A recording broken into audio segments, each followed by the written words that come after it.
Like I mentioned in my last nickel hunt and album fill episode, this week we've got a couple of boxes to hunt, and I'm hoping one of them is lucky.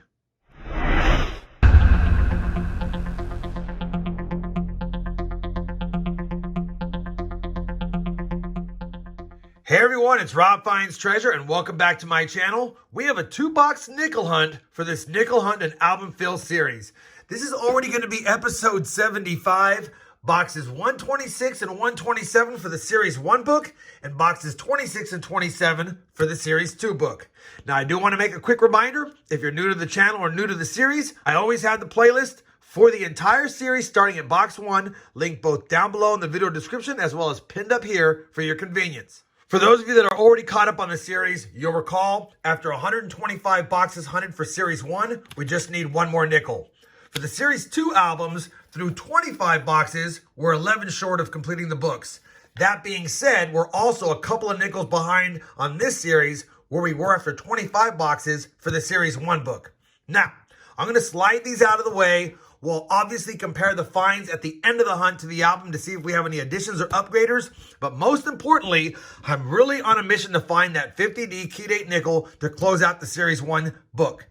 That being said, I'll take any key date, semi-key date, or a couple of more silver nickels that we need for the Series 2 books so we can get caught up on that series compared to that series.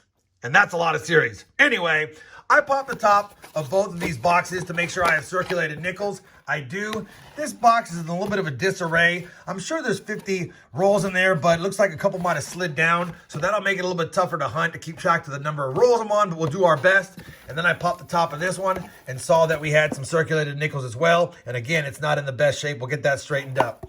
Either way, we have a 100 roll hunt ahead of us, and you guys know what we're looking for. We're looking for that 50D, silver nickels, buffalo nickels, key dates, semi-key dates, proofs, foreigns, you name it.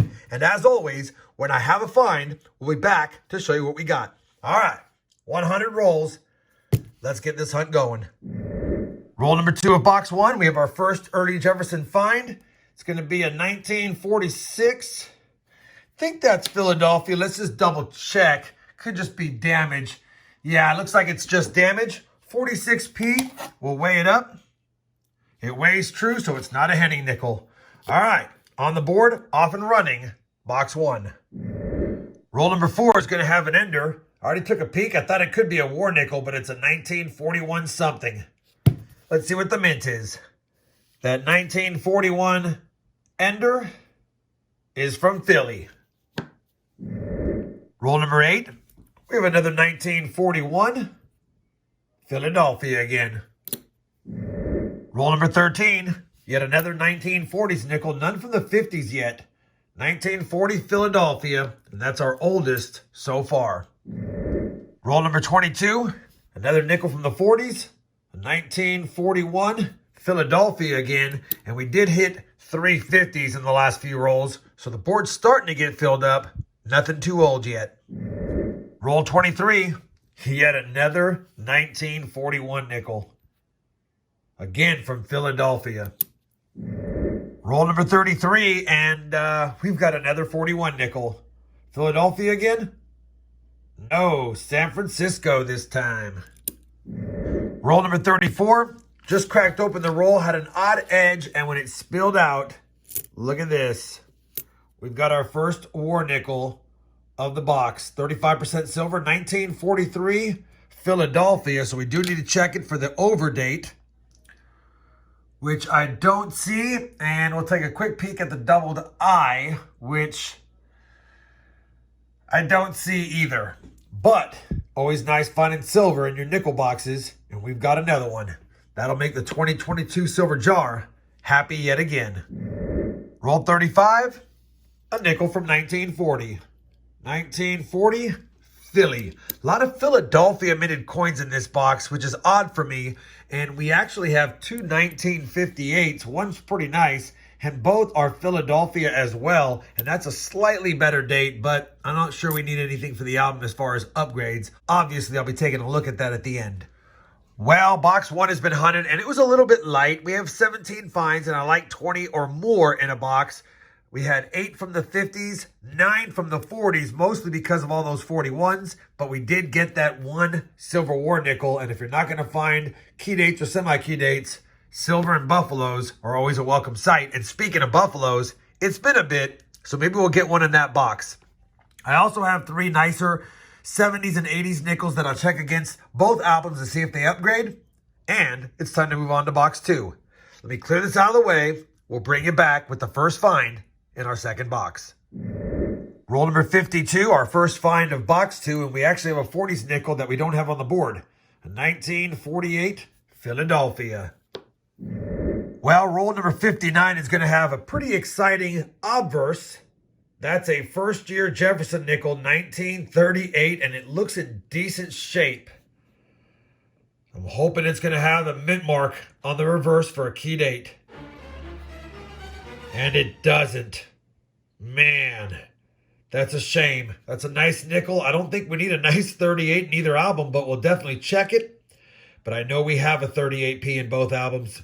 Needed a 38 DRS to get that better date, but you know what? We'll take it. 38P, haven't seen a 1938 in a while, and that's a good start to this box through 9 rolls.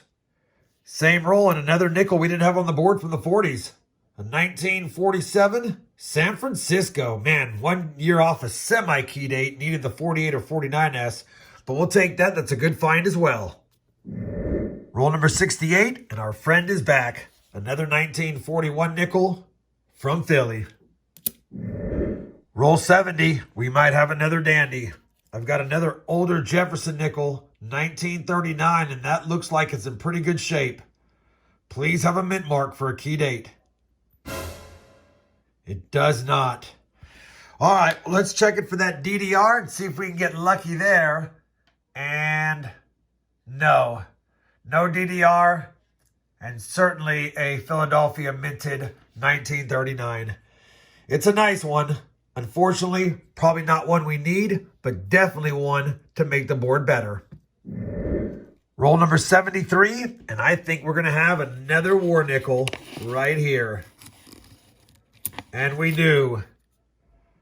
San Francisco minted, 1943 again. I don't know if we have a 43S, but I'll definitely take it. Second silver find, and while I have you here, there's another odd colored one, but it's not a war nickel. Let's just see what it is. Yeah, 2018 Denver. Let's get back to the hunt and find more goodies. Roll number 75, another nickel from 1946, Philadelphia. And it weighs true. We'll take it though. We're on roll number 80 of the hunt, and normally I don't show 70s finds, but take a look at this 1979 Denver. I'm going to grab this by the edges as much as possible. Man, 1979 Denver in fantastic shape. That might even have full steps. Yeah, it's got full steps on it as well. There is some scratches on some of the, oh yeah, there's some contact marks there too. That's a bummer. I was going to say, full steps nickels, especially in high mint state, are worth a lot. And I don't know what the pop report says, or the top population report on 79Ds, but I don't think there's very many Jefferson nickels at mint state 67 full steps or above, and they fetch a lot. Unfortunately, as nice as this one is, it has some contact marks from being in circulation, so it's probably not higher than a 65. And honestly, if they want to be really picky with that ding on the back, they might call it a 63 or so. Either way, it's not going to be a submitter with that ding, but I'm going to flip it up and hold on to it and consider taking a closer look. It would definitely probably upgrade any of the books, but I'm going to keep that one aside for myself for now. Anyway, just wanted to point that out. Let's get back to the hunt and find older goodies if we can. Roll 81. Yet another 1941 Philadelphia. Roll number 40. We ran into another oldie. Take a look at this. Another 1938. It's been a while since we found these, and now we have two in the same box. It's pretty worn, but there is a mint mark. I think that's an S mint mark on this one. Yes, it is. 1938 S. Of course, it's in not as good a condition, and it's a key date. And we had that beautiful one. That's a Philly. But I'm not going to complain. I'm pretty certain we need a 38S for book 2, and that makes me happy. And that's yet another good find in this box with 10 rolls left.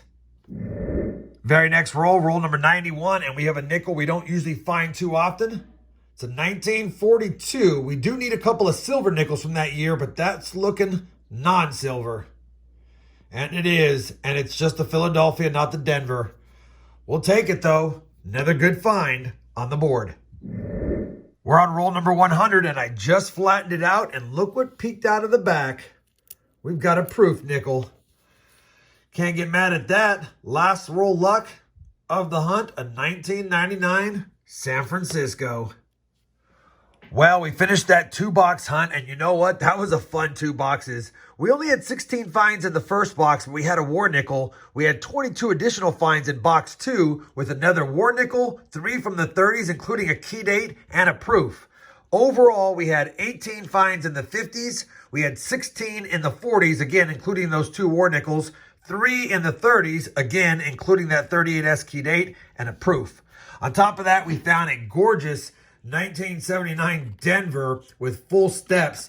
Unfortunately, I looked at it a little bit more, and while the front might be a 65, I think the back's probably a 63 or a 62, and if they scored it like that, they probably would give it a 63 or a 64, which would put it about a $25 coin. And again, if it was a 67, it'd be in the thousands, but it just doesn't have enough niceness, if you will, to it that I think they'd be a little more strict on this. I might hold it to the side. Maybe we'll submit it for funsies anyway and see what we get for it. Plus, I don't have any 79Ds with full steps because they are a tougher year to get with full steps. Either way, I'll let you guys know if we do something different with that one. On top of the nice finds, we did find a really nice 63, a beautiful 72P, a gorgeous 82 Denver, and a really nice 1988 Philadelphia. I'll be checking all those against the albums, of course, except for that one. That doesn't belong in an album. Let me go ahead and compare the finds to the books, bring it back with any additions or upgrades. Well, I'm pretty excited because I've compared the finds to both albums, and although we didn't have any upgrades or additions, of course, to Series 1, still missing the 50D, I was able to upgrade the 39P, and check it out. I didn't know we didn't have both the 38P and S, or at least I had forgotten. So we're going to slot 2 more nickels right now in this book, which now is going to bring this total for this one only short 9 nickels instead of 11. Let me update the sheet and bring you back with some final thoughts.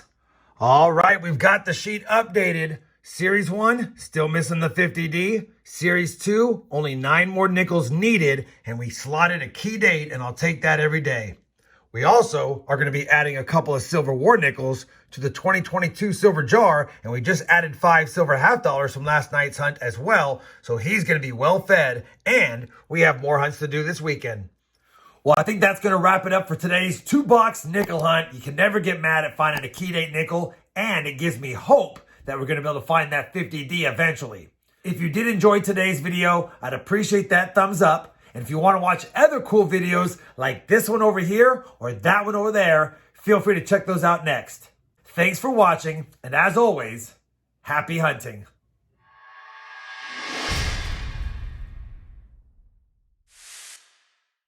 Stuff for the collection and stuff for the jar. Can't get mad at that, can ya?